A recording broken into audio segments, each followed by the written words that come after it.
Hello అండి. నమస్తే. Welcome to Vanaja vlogs. మనందరికీ ఎంతో ఇష్టమైన గుళ్ళో పెట్టే ప్రసాదం అదే టేస్ట్‌తో ఎంతో కమ్మగా ఉండే చింతపండు పులిహోర ఎలా చేయాలో చూపిస్తాను. మనకి పులిహోర తినాలి అనిపించినప్పుడు, ఎక్కడికైనా ట్రావెల్ చేసినప్పుడు, పండగలకి, పూజలకి, లంచ్ బాక్స్‌లోకి ఇలా అప్పటికప్పుడు ఇంట్లోనే ప్రిపేర్ చేసుకోవచ్చు. ముందుగా చింతపండుకి నార, గింజలు తీసేసి గోరువెచ్చటి నీటిలో నానబెట్టుకోవాలి. తర్వాత స్టవ్ పై కడాయి పెట్టుకొని వేడయ్యాక కొన్ని ఆవాలు, జీలకర్ర, చిటికెడు మెంతులు, 2 స్పూన్ల నువ్వులు, కొన్ని మిరియాలు వేసి దోరగా వేయించుకొని పక్కన పెట్టుకోవాలి. ఇది సిమ్లో మాత్రమే వేయించుకోవాలి, మాడనివ్వకూడదు. అంతలోపు అన్నాన్ని మరీ మెత్తగా కాకుండా కొంచెం ఇలా పొడి పొడిగా వండుకొని సిద్ధంగా ఉంచుకోవాలి.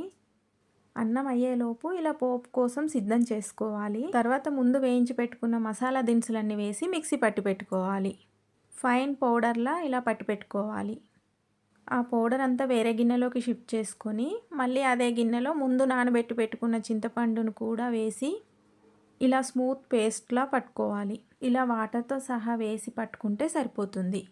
తర్వాత స్టవ్ పై మందపాటి బాండీ పెట్టుకొని ఆయిల్ వేసుకొని వేడయ్యాక కొంచెం ఆవాలు, జీలకర్ర, ఎండుమిర్చి వేసి వేయించుకోవాలి. తర్వాత పసుపు, కరివేపాకు, కొంచెం ఇంగువ యాడ్ చేసి ముందు సిద్ధం చేసుకున్న చింతపండు పులుసు కూడా వేసుకొని మూత పెట్టి ఒక 2 మినిట్స్ సిమ్లో ఉడకనిచ్చుకోవాలి. ఇలా పులుసు లాంటివి ప్రిపేర్ చేసుకుంటున్నప్పుడు ఇత్తడి, రాగి పాత్రలు లాంటివి వాడకూడదండి. పులుసు ఇలా తుకపెక ఉడుకుతున్న టైంలో రుచికి సరిపడ సాల్టు, బెల్లం తురుము వేసి అలాగే ముందు పట్టి పెట్టుకున్న మసాలా మిశ్రమం కూడా వేసి కలిపి మూత పెట్టుకోవాలి. మూత పెట్టుకొని సిమ్లో ఉడికించుకుంటేనే బయటికి చిట్లకుండా, ఫ్లేవర్ పోకుండా మసాలా ఫ్లేవర్ మొత్తం పులుసుకు పడుతుంది. ముందే వండి పెట్టుకున్న అన్నాన్ని ఇలా వేరే స్టీల్ బౌల్లో వేసి చల్లారబెట్టుకోవాలి. పులుసు ఇలా మంచిగా ఉడికి ఆయిల్ అంతా పైకి వచ్చిన తర్వాత స్టవ్ ఆఫ్ చేసేసి అన్నము అలాగే పులుసు గోరువెచ్చగా ఉన్నప్పుడు సరిపడేంత పులుసు వేసుకొని అన్నానికి పట్టించుకోవాలి. ఇలా మనకి ఎంత పులుపు అవసరం అనుకుంటామో అంత వేసి మొత్తం మిక్స్ చేసుకోవాలి. ఇందులో మెయిన్ ఇంగ్రీడియంట్ ఆ మసాలా దినుసుల పౌడరు, బెల్లము, పులుసులో యాడ్ చేసాం కదా, ఆ స్మెల్ అయితే చాలా బాగుంటుందండి. టేస్ట్ కూడా చాలా అద్భుతంగా ఉంటుందండి.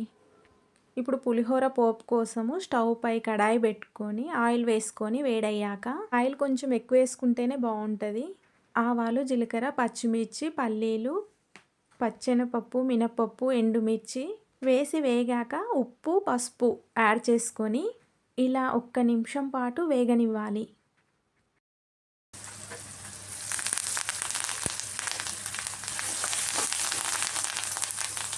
లాస్ట్లో పచ్చి కరివేపాకు వేసుకొని స్టవ్ ఆఫ్ చేసుకొని ముందు పులుసు పట్టించి పెట్టుకున్న అన్నానికి పోపు వేసుకొని మొత్తం మిక్స్ అయ్యేలా మంచిగా కలుపుకోవాలి. ఇలా పులిహోర చేత్తో కలుపుతుంటే ఆ కిక్కే వేరండి. చాలా బాగుంటుంది. మీరు ట్రై చేయండి. ఇలా కలుపుతుంటేనే నోట్లో నీళ్ళు ఊరుతాయి. అంత బాగుంటుందండి. సో వీడియో నచ్చితే మన ఛానల్ని లైక్ అండ్ సబ్స్క్రైబ్ చేయండి. Thank you for watching. Bye అండి.